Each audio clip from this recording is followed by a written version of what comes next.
Okay, welcome back to another episode of the Killerwinds podcast. As you can see, it is a little bit of a different setup here.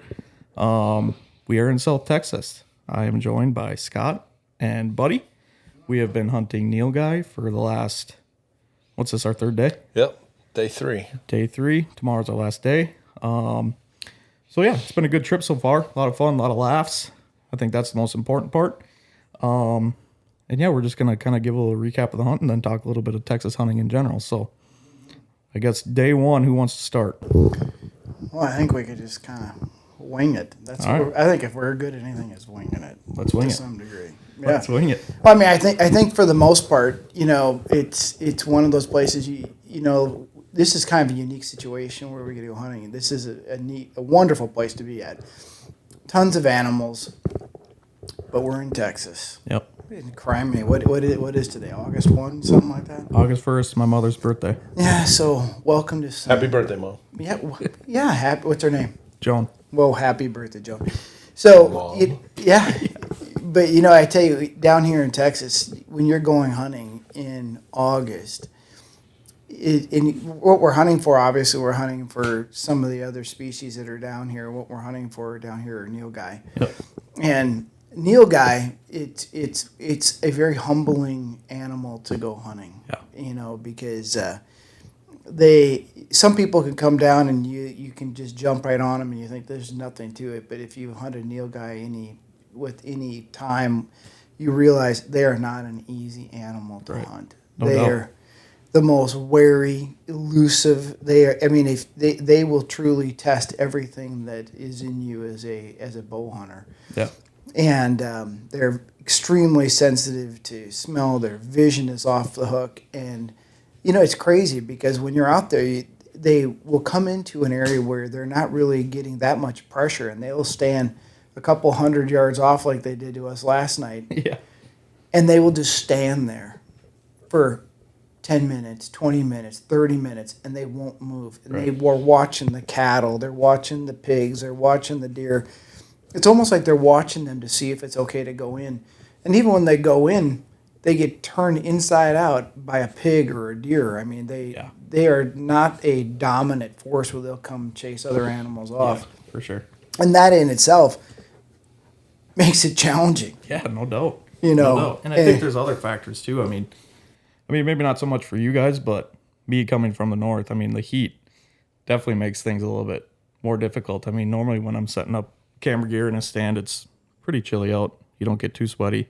But down here, as soon as you start going, man, you start sweating. So I think that's kind of another aspect that, you guys might not think about just because you're used to it. Well, you live down here. make no mistake, none of us want to be hunting when it's 100 degrees, right? But the fact of the matter is, in this environment, as Scotty was talking about, the brush is so thick, especially this year. We've had so much rain. I've never seen South Texas look like this. The grass is waist high, the goat weed's waist high. You see normal whitetail, all you can see is a doe's head or a buck's antlers. Exactly. But if you're going to bow hunt in this environment, the only way you're going to kill a Nilgai with a bow is over water or coming to water, right? Exactly. That's it. So we try to time our hunts down here. This is our third time.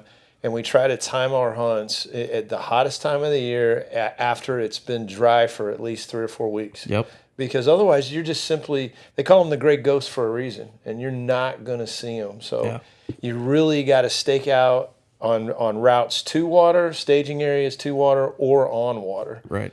And so that's why we're in South Texas in August. Yep. Yeah, and it's crazy because it's hard sometimes to get onto places to go hunting down here in Texas. Mm-hmm. There's a lot of Texans. Hunting in Texas is just a way of life. People, they just love it down here. Their families, they do it as a group on land that they own or leases, and then to get into ranches like this, it's tough. And so this is a time when it's kind of hard to believe people just don't want to go hunting in 100-degree temperature and get a sunburn, but it is a great time to go after it. And it is challenging, frustrating. And the crazy thing is that these animals are just, when you do get an opportunity, they're like really no other animal here in North America. Right.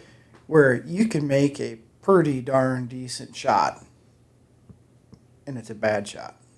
It's not great, and they're hard. And I've been there. I mean, I've stuck animals before down here before, and it was a decent shot, and it was crazy. They don't bleed. Yeah. And so we're shooting, QAD, fixed broadheads. I shoot the same stuff here as I do for elk, and if I'm going to Africa or Alaska or whatever, I shoot the same rig.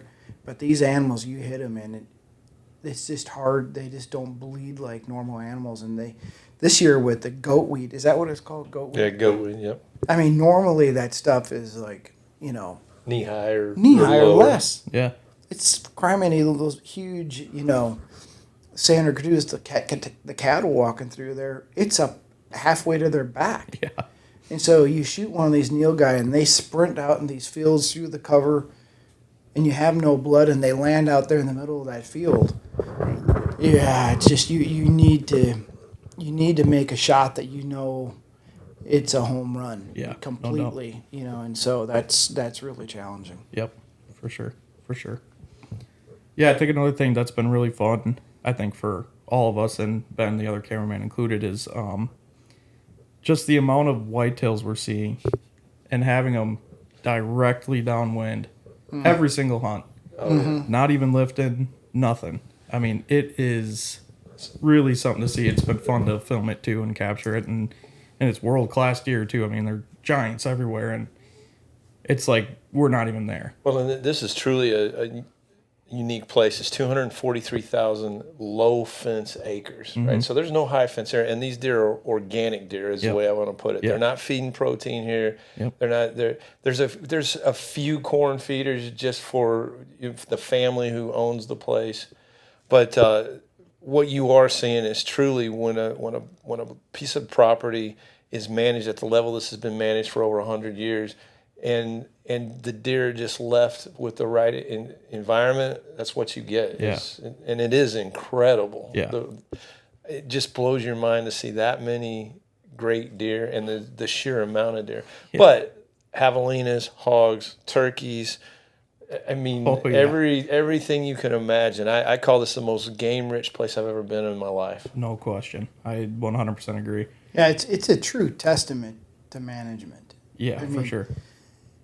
Unbelievable discipline and management to be able to make something like this happen. Yep. And so it's just an honor to be down here and be a part of it. Yeah, it's been a lot of fun.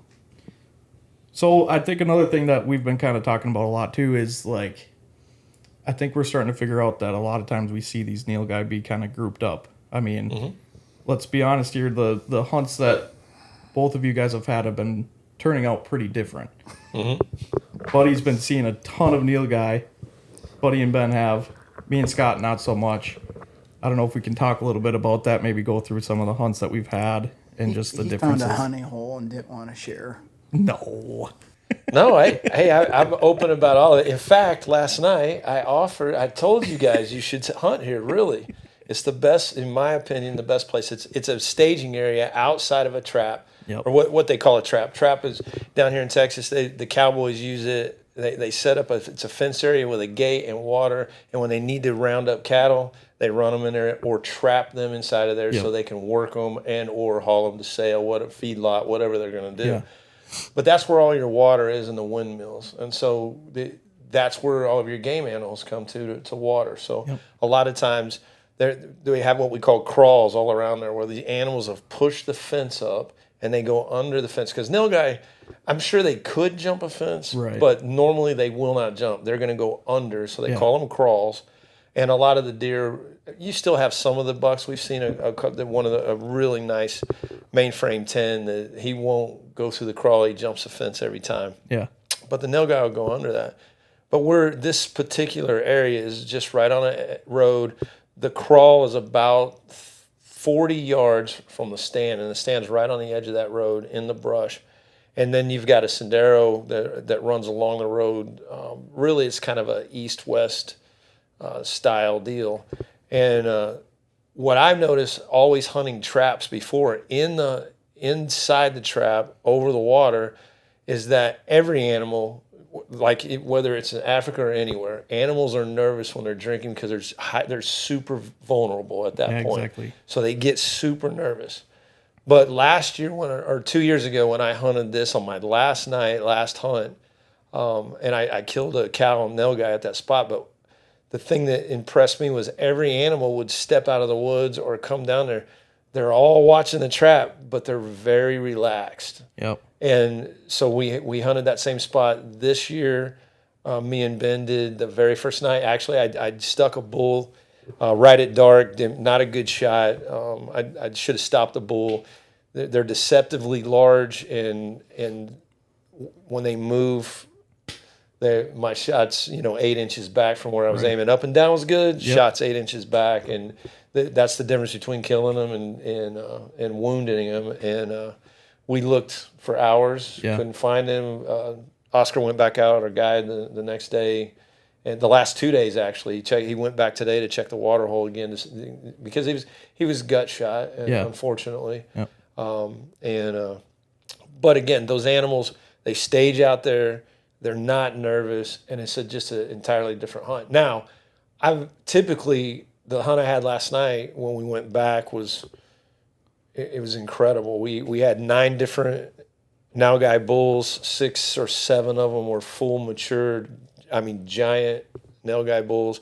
We had 1 cow, and then we had a couple of immature young bulls. Yeah. But well over 100 different whitetail and probably 30 or 40 different bucks. Yeah. Pigs, just everything you could imagine. It was absolutely. We got in the stand about 10 minutes after 4, and when the truck pulled up, we were still covered in animals. There was never a time we didn't have animals. And that's awesome. Absolutely amazing. Yep. In fact, we got on film last night. One of those young bulls did come in at 15 yards. I grunted him, stopped him. We could have took him, but we still have 3 hunts at that point. Yeah, so exactly. We're gonna take our time and see if we can get a big mature cow in. Yep, no doubt. Yeah, and what Buddy said is spot on, because last night me and Scott, it was the same thing. Tons of deer, tons of pigs, you name it. We saw it last night, and there was probably 20 minutes left of shooting light. I look behind the tree, and there's 2 cow Nilgai standing there.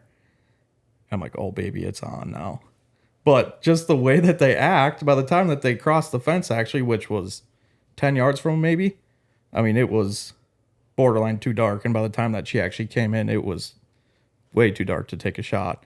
But it's just exactly what Buddy was saying. Like, when they're outside of the trap, waiting to go in, looking to go in, it's a process. It takes a long time for them to come in. It's super interesting to see and experience for sure. We have some great footage that I hopefully you can show. But a bull at 35 yards last night, and you can see the different personalities. But overall, these animals are not competitive at all. With each other, they can be. Yeah. But if a deer is at the crawl, they'll turn around and walk off. If a turkey's coming out of the crawl, they'll turn around and walk off.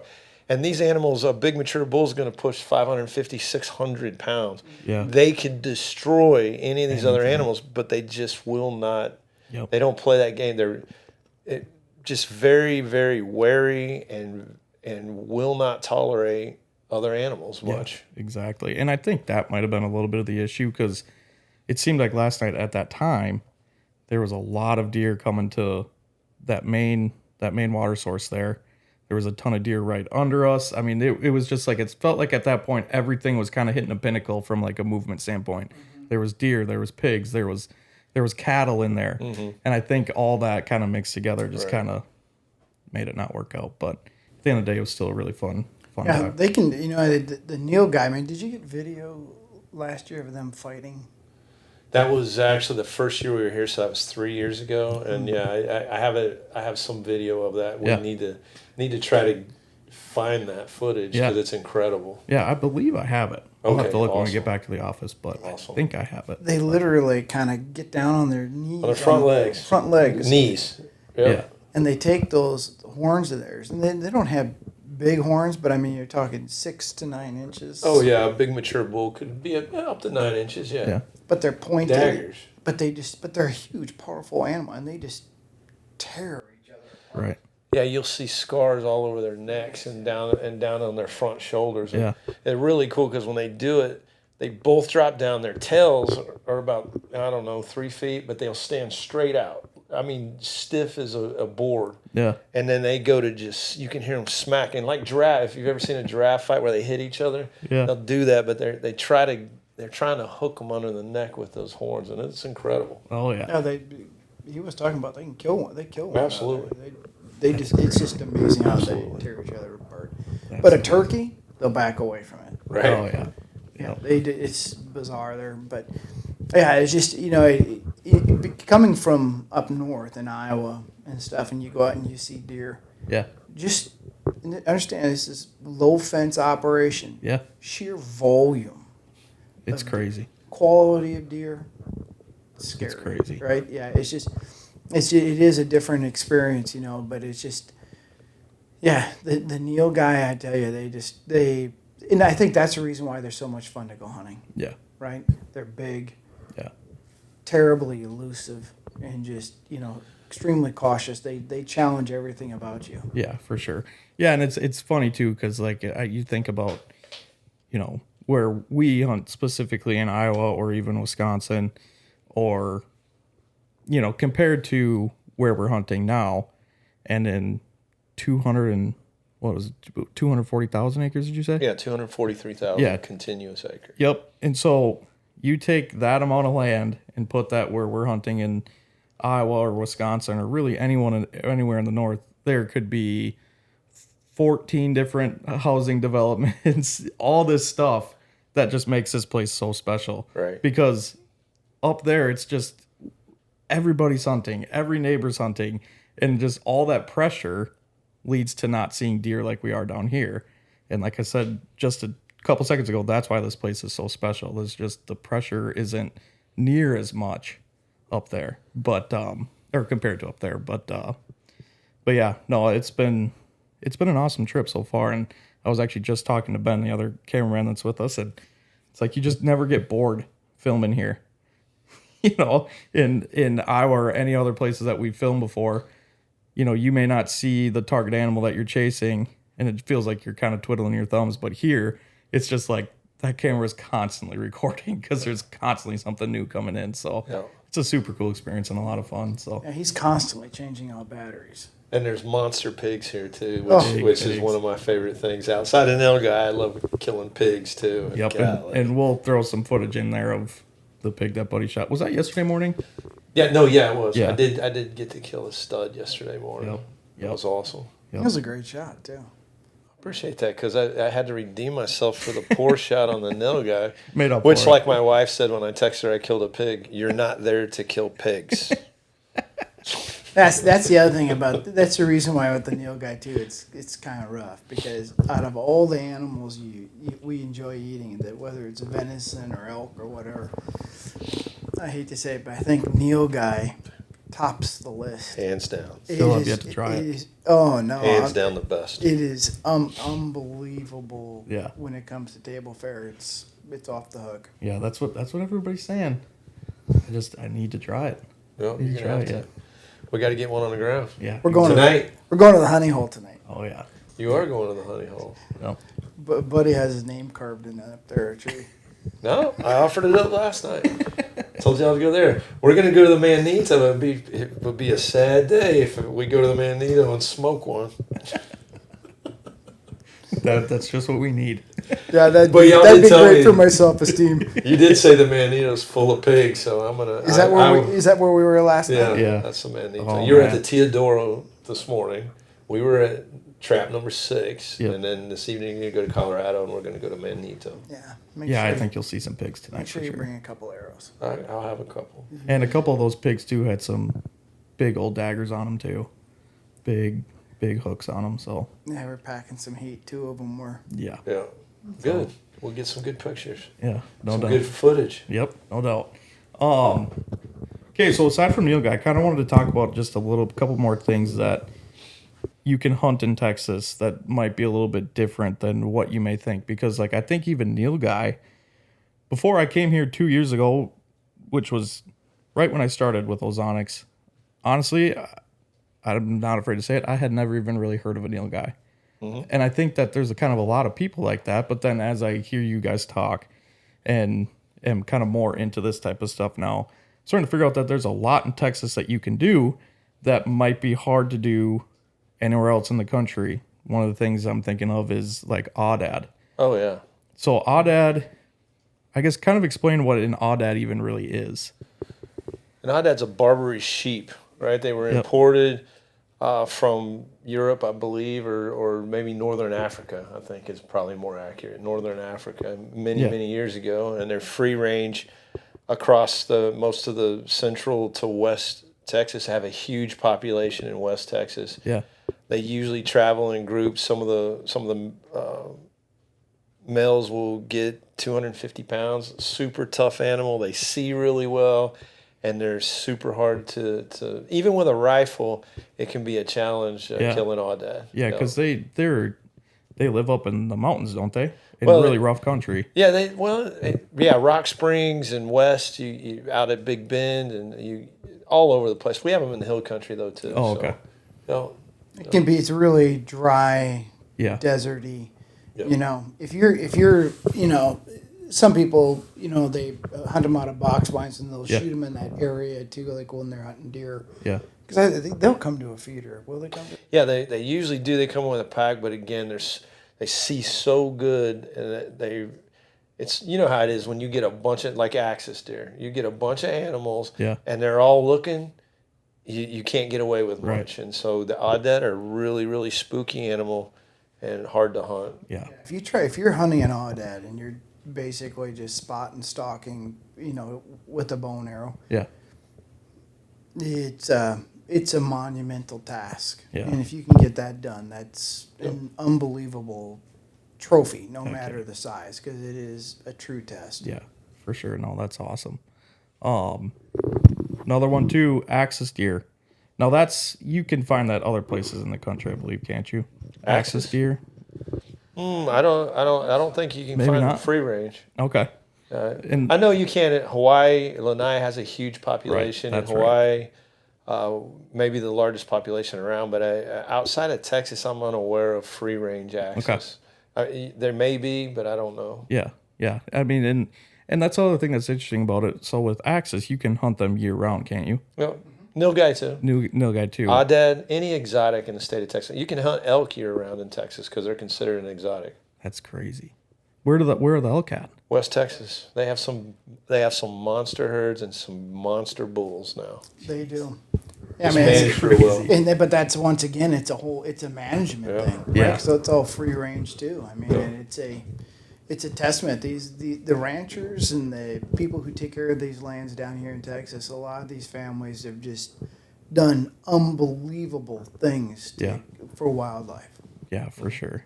For sure. No, that's all super interesting. I mean, like I said, coming from up north, you don't see any of that stuff at all. Yeah. It's whitetails, turkeys, coons, coyotes, whatever.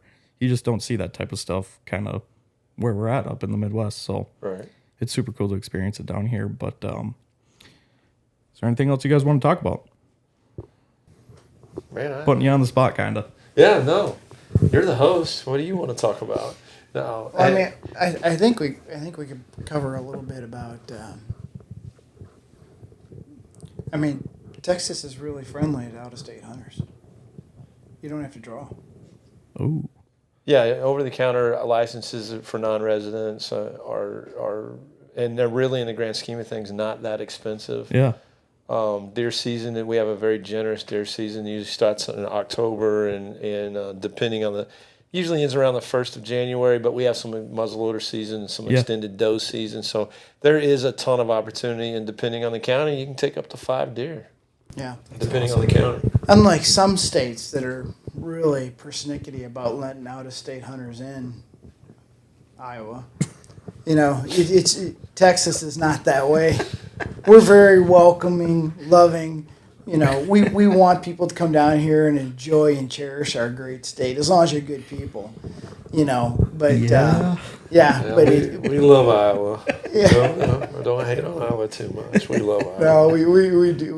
We love, but it's just but Texas has so many things for people in the state, out of the state. You know, for a lot of out-of-staters to come. All my family's from the Minnesota area and stuff like that, and Michigan, and they love to come down. I mean, there is really, I don't think we have any draws really at all.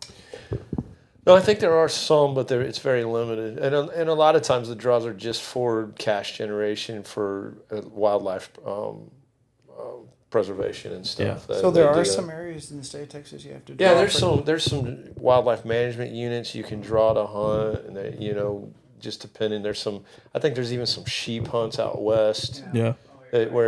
Where all of us would have to draw, but it's very, very rare. Yeah.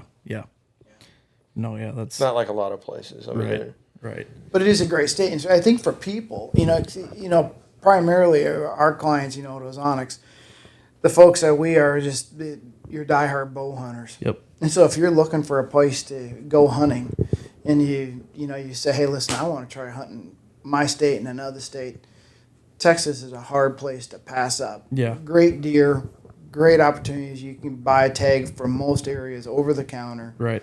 And there's tons of ranches that you come down here, and some of the places do have to pay to come hunt, but in some ways that's sometimes kind of nice. Yeah, for you know sure. what I mean? Yeah. You have somebody who knows the land. They're there to make sure they show you a good time and put you in the best opportunity to be successful. Yeah.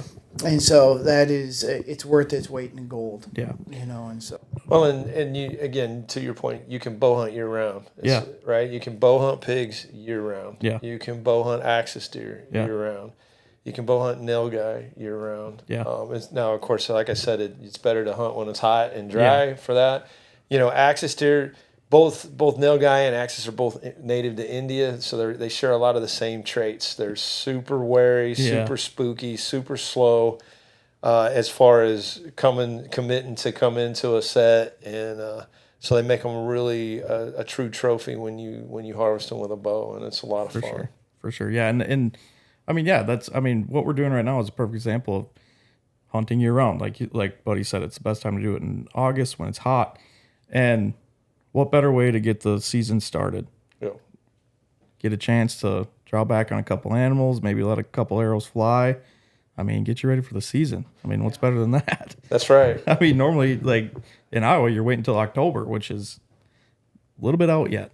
So, I mean, it's awesome. But yeah, so we're gonna go tonight. Hopefully, knock a couple down. Then we got tomorrow morning, and again, hopefully we get something down in these next two hunts. And then after that, we will be in New Mexico. That is our next trip. We'll be chasing some elk in New Mexico, so that's going to be really exciting too. Yeah, no, we're going to. I was about to say my favorite place on earth, but this place has really grown on me. But the Gila for hunting, the Gila in New Mexico has a special place in my heart. It's absolutely incredible place, and thanks to Scott, he's took me out there. This will be my third time. I think you've done it quite a few more times, but this will be my third time in the Gila. And one of these times I'm going to kill the elk. This year will be huge. Yeah. The Gila. The great thing about the Gila, and going out there is there's not many places in the United States that you can go elk hunting and have the opportunity to run into animals. You don't see them every day, a massive animal, but there's always that opportunity out there, right? And so you can hunt in so many other states, and that's just not the case. Yeah. And so the Gila is just getting harder and harder all the time to get tags and that stuff to go out there. It's truly becoming a challenge. Right. But it is magical, and it's kind of gotten the thing, as long as God gives my knees the ability to climb those hills and I can do that, it's I hope to keep on going. Yeah, no doubt. Yeah, I'm excited to go out there. So you're going to be your first time, right? First time. Yeah, first time. It's a magical place, and it's fun. And elk hunting in and of itself, if you ever get the opportunity to do it, it's so different from now I love hunting whitetail, right? Yeah. But just two different things, and the love for each is different but equal. Yeah, exactly. No, it's going to be a really, really good time. I'm very excited for it. So just see another place. Yeah. Hearing something new. going to be doing a little bit of walking, and and with the heat they'll be hot out there too. Oh yeah. I mean, it's going to be, I think, September 18th or something. Yeah, so we'll start hunting on September 19th. So we're hunting second season. So, well, ideally, I hope we see highs in the 70s. If it's hotter than that, then we might be we may have to shift tactics possibly and start hunting water or something. But I like chasing them.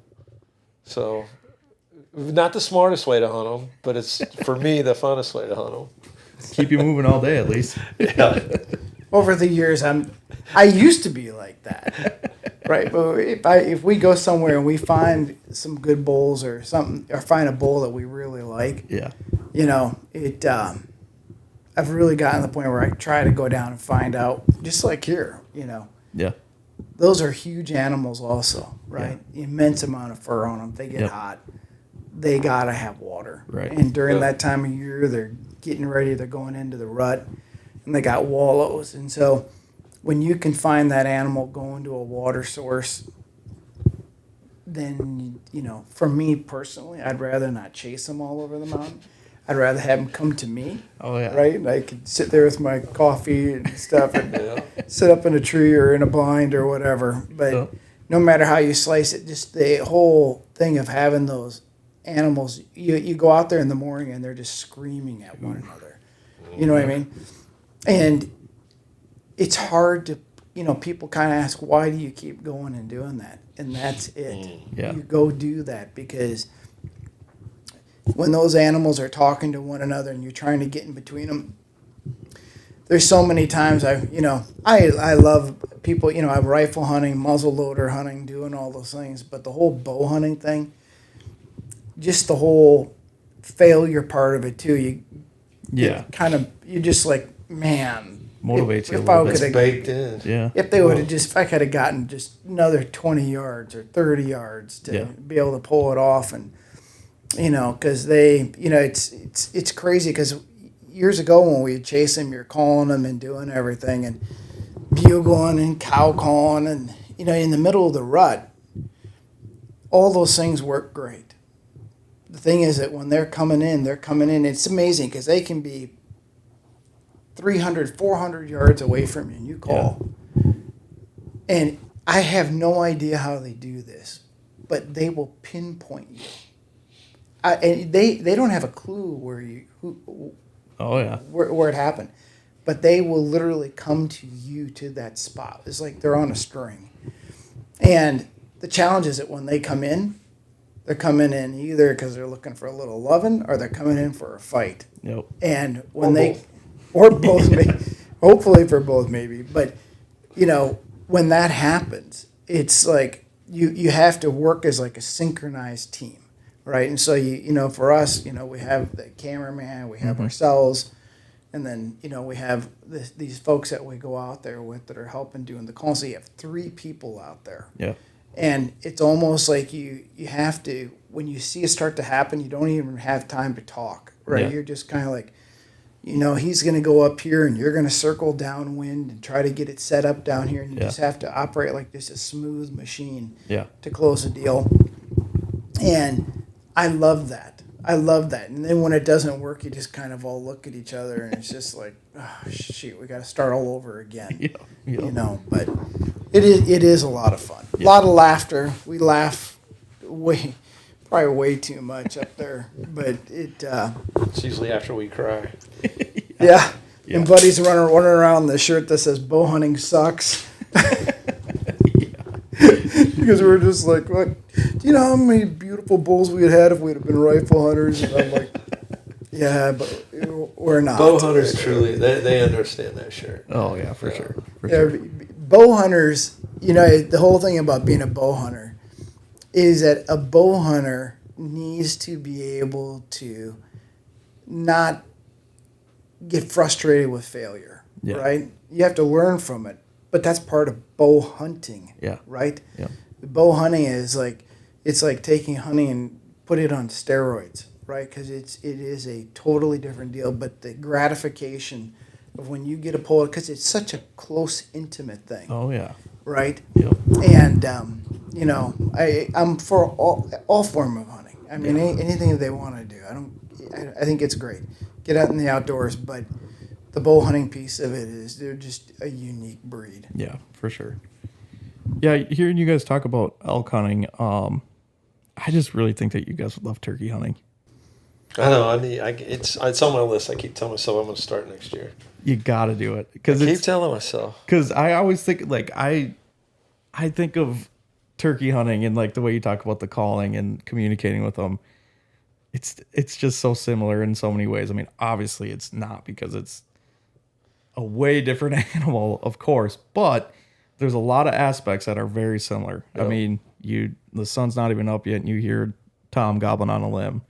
That just revs me right up, much like it revs you guys up to hear a bull bugling. And it's not the same, but it's the same. That, like, that's what I'm obsessed about with the turkey hunting, is the calling and the communicating with them and all that stuff. So you guys should give it a try. Maybe come up to Iowa or something, because you could draw every year in Iowa. I think he's killed a lot of turkey. I never have killed a turkey, but I think he's killed so many. He's just have you? Of it. Yeah.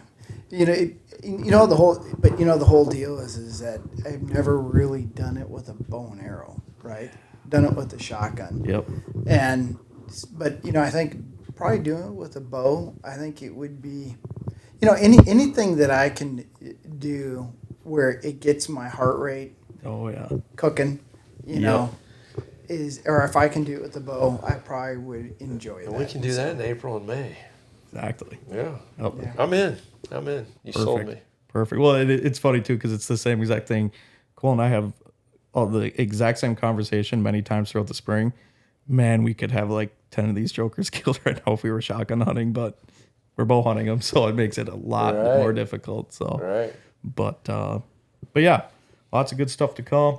Like I said, we will be here for tonight and tomorrow, and then we'll probably see the same crew again in Mexico. Absolutely. Talking about a little elk hunting. So.